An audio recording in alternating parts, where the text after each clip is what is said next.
High in the pure, clear sky, an angel flew with a flower picked from the garden of heaven. As he kissed the flower, a tiny leaf fell from it and drifted down, landing softly in the middle of a forest. The leaf quickly took root, sprouted, and grew among the other plants. The other plants mocked it. "What a silly little thing," one said. "No one will recognize it, not even the thistle or the stinging nettle." But when spring came, the plant bloomed, more beautiful than anything else in the forest.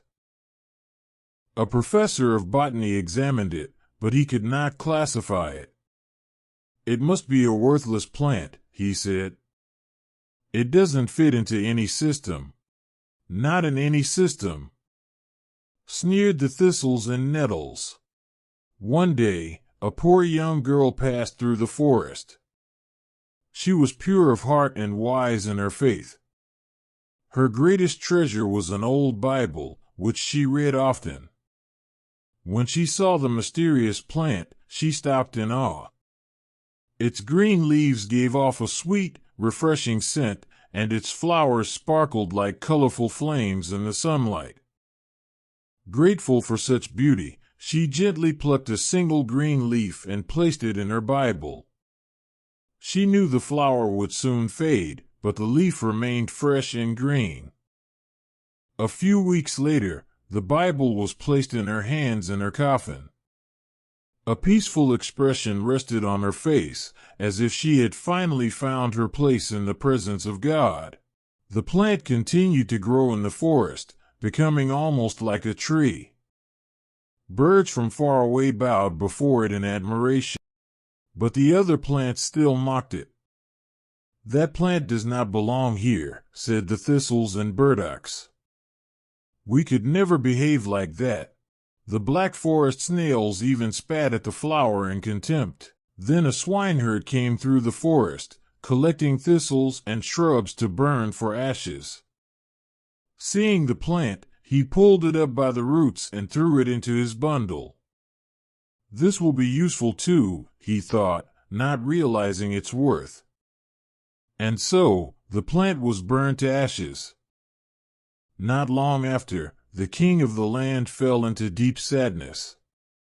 No work or distraction could lift his gloom. Scholars read him books, both wise and foolish, but nothing helped.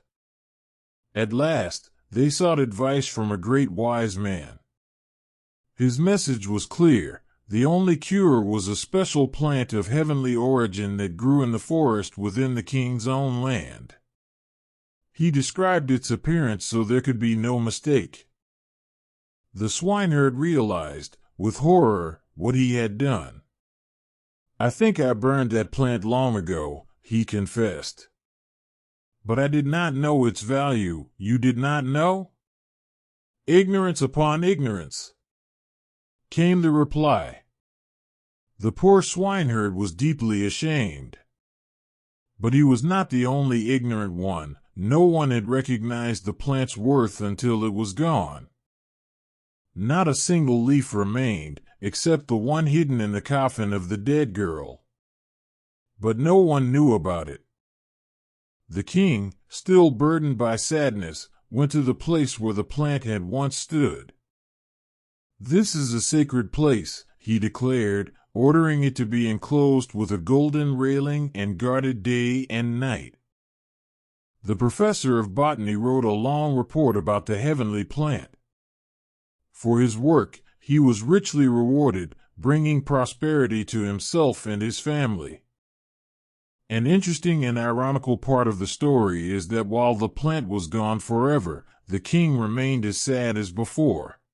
The story subtly points to an important truth. Sometimes, when we encounter something new or extraordinary, we don't always recognize its significance right away.